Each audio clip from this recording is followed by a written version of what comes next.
জুনাই পূজাস্থলীত উপস্থিত আছু দল জুবিন গাৰ্গৰ মৃত্যুৰ ন্যায়ৰ দাবী জুনাইত উপস্থিত আছু নেতাকৰ্মী সোমবাৰৰ দিনটোত সকলোৰে মংগলৰ কামনাৰে জনাই বজাৰ সাৰ্বজনীন দুৰ্গা মন্দিৰত মাৰ শীৰ্ষনাথ সেৱা নিবেদন কৰে। দলটোৱে জুবিন গাৰ্গৰ মৃত্যু ঘটনাৰ অভিযুক্তক কোনো কাৰণতে ৰেহাই নিদিবলৈ চৰকাৰক জোৰাৰ দাবী জনায়। চৰকাৰক ভিক্টৰ দাস আৰু অজয় ফুকনক গ্ৰেপ্তাৰ কৰি এই ঘটনাৰ ইছ্যু ডাইভাৰ্ট কৰাৰ চেষ্টা কৰিছে বুলি অভিযোগ কৰে দলটোৱে। সামাজিক মাধ্যমত জুবিন গাৰ্গৰ ন্যায় বিচাৰি প্ৰচাৰ কৰা কোনো লোকক গ্ৰেপ্তাৰ নকৰিবলৈ দাবী জনায় দলটোৱে।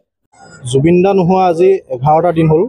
জুবিন দাৰ আজি শ্ৰাদ্ধ চলি আছে আৰু তাৰ মাজতে দুৰ্গা পূজাও আৰম্ভ হৈছে। জুবিন দাবিহীন প্ৰথমটো পূজা। জুবিন দাবিহীন এই প্ৰথমটো পূজাত জোনাই বজাৰ সাৰ্বজনীন দুৰ্গা পূজা সমিতিয়ে জুবিন দাৰ শ্ৰদ্ধাঞ্জলি সূচক যি মণ্ডপ নিৰ্মাণ কৰি উলিয়াইছে, সমগ্ৰ অসমতে এই মণ্ডপে ইতিমধ্যে চৰ্চা লাভ কৰিবলৈ সক্ষম হৈছে। আমি আজি আহি এই মণ্ডপত উপস্থিত হৈ দুৰ্গতিনাশিনী মা দেৱী দুৰ্গাৰ চৰণত সেৱা জনাইছোঁ আৰু সেৱা জনাওঁতে এই কথাও কৈছোঁ, সমগ্ৰ জাতিটোৰ মংগলৰ কাৰণে আমি সেৱা জনোৱাৰ লগতে যে জুবিন দাই যে ন্যায় পায়, জুবিন দাৰ মৃত্যুৰ যি কাৰণ আছে, মৃত্যুৰ কাৰণ সমগ্ৰ অসমবাসীয়ে জানিবলৈ উৎসুকতাৰ বাট চাই আছে আৰু তেওঁৰ মৃত্যুৰ লগত জড়িত থকা ব্যক্তিসকলক তাৎক্ষণিকভাৱে গ্ৰেপ্তাৰ কৰি শাস্তি বিহাৰ দাবী আমি এই মণ্ডপত আমি আহি উপস্থিত হৈ দেৱী দুৰ্গাৰ চৰণত আমি সেৱা জনাইছোঁ আৰু আমি আশীৰ্বাদ বিচাৰিছোঁ। আমি সকলোৱে কামনা কৰিছোঁ, অসমবাসী ৰাইজে কামনা কৰিছে যে এই জুবিন দাৰ মৃত্যুৰ লগত জড়িত থকা ব্যক্তিসকলক তাৎক্ষণিকভাৱে গ্ৰেপ্তাৰ কৰি চৰকাৰে শাস্তি বিহিব লাগে আৰু তাৰ লগে লগে জুবিন দাবিহীন প্ৰথমটো পূজা, সেই এটা কথা কোনো কল্পনাই কৰিব নোৱাৰে জুবিন দা যে আমাৰ মাজত নাই। আমি জোনাই বজাৰ এই সাৰ্বজনীন দুৰ্গা পূজা সমিতিক আন্তৰিকভাৱে ধন্যবাদ জনাইছোঁ। তেওঁলোকে জুবিন দাক জীয়াই ৰাখিবৰ কাৰণে জুবিন দাৰ সৃষ্টিৰাজি, জুবিন দাৰ বিভিন্ন ফটো, বিভিন্ন তেওঁলোকৰ কৰ্মৰাজিক তেওঁলোকে গোটেই বাট পথটোত তেওঁলোকে জিলিকাই ৰাখিছে।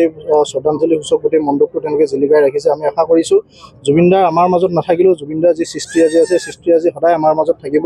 জুবিন দাৰ সৃষ্টিৰাজিক লৈ আমি সকলো অনাগত দিনত আমি প্ৰতিটো যুৱ প্ৰজন্ম আমি আগবাঢ়ি যাম আৰু জুবিন দাই যেতিয়ালৈকে ন্যায় নাপায়, জুবিন দাৰ মৃত্যুৰ কাৰণ যেতিয়ালৈকে উন্মোচিত নহয়, জুবিন দাৰ মৃত্যুৰ লগত জড়িত ব্যক্তিসকলে যেতিয়ালৈকে শাস্তি নাপায়, তেতিয়ালৈকে এনেকুৱা ধৰণৰ প্ৰতিবাদী কাৰ্যসূচী, বিভিন্ন ধৰণৰ প্ৰতিবাদী কাৰ্যসূচী চলি থাকিব। সেয়া সামাজিক মাধ্যমতেই হওক বা বিভিন্ন ধৰণৰ যেনেধৰণে পাৰে, যোনে যেনেধৰণে পাৰে আমি জুবিন দাৰ ন্যায়ৰ কাৰণে সকলোৱে মাত মাতি আছোঁ। প্ৰতিজন অসমবাসীয়ে মাত মাতি আছে। অনাগত দিনত যোনে যেনেকৈ পাৰে, যেতিয়ালৈকে আমি ন্যায় নাপাওঁ, আমি জাতিটোৱে যেতিয়ালৈকে ন্যায় নাপাব, তেতিয়ালৈকে কিন্তু এনেধৰণৰ কাৰ্যকলাপ আমাৰ চলি থাকিব।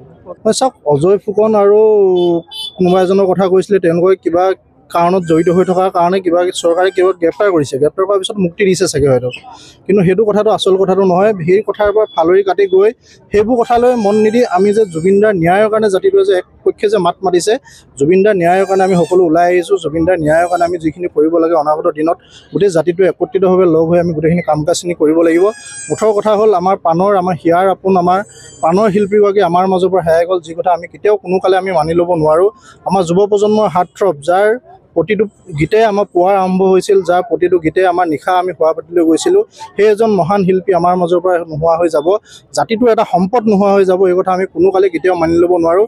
এই সম্পদটোৰ ক্ষতিকাৰক যিখিনি আছিলে, যিসকল ব্যক্তি আছিলে, যিসকলে ক্ষতি কৰিলে, সম্পদটোৰ ক্ষতি কৰিলে, সেই ব্যক্তিসকলক তাৎক্ষণিকভাৱে তেওঁলোকক কৰায়ত্ব কৰি তেওঁলোকক ব্যৱস্থা গ্ৰহণ কৰক, আমি সেই দাবী উত্থাপন কৰিছোঁ। আমি ইতিমধ্যে সামাজিক মাধ্যমত জুবিন গাৰ্গৰ যিটো ন্যায় বিচাৰি কেইবাজনেও সামাজিক ছ'চিয়েল মিডিয়াত লিখা হৈছে, তেওঁলোকক চৰকাৰে ইতিমধ্যে আৰক্ষীয়ে এৰেষ্ট কৰা হৈছে। এই সন্দৰ্ভত সামাজিক মাধ্যমত লিখাৰ কাৰণে, জুবিন দাৰ বিষয়ে ন্যায় বিচাৰি লিখাৰ কাৰণে কাকো এৰেষ্ট কৰিব নোৱাৰে কেতিয়াও, কাৰণ সামাজিক মাধ্যমত প্ৰতিজন ব্যক্তিয়ে, অসমৰ প্ৰতিজন যুৱক যুৱতীয়ে সকলোৱে ন্যায় বিচাৰিছে।